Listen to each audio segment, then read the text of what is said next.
a breaking update out of Alexandria. 2 more arrests have been made in connection to the January 21st incident on the 4700 block of Handley Loop that left 1 juvenile dead and another under arrest.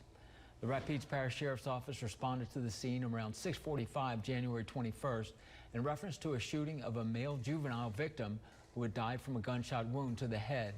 The initial reports from witnesses were that an unknown juvenile suspect shot the victim and fled the scene. RPSO determined initially that a 15-year-old juvenile was involved and was arrested and charged with negligent homicide, obstruction of justice, and criminal conspiracy. This juvenile is currently being held at the Renaissance Home for Youth through RPSO's continued investigation.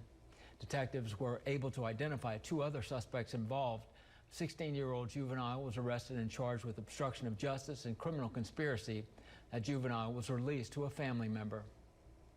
And the third suspect arrested is 38-year-old Jamie Marie Mullins of Pineville.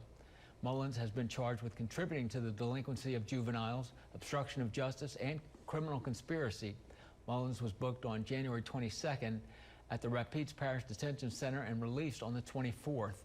RPSO detectives report enough information was found to arrest Mullins again on additional charge of principal to neglect homicide.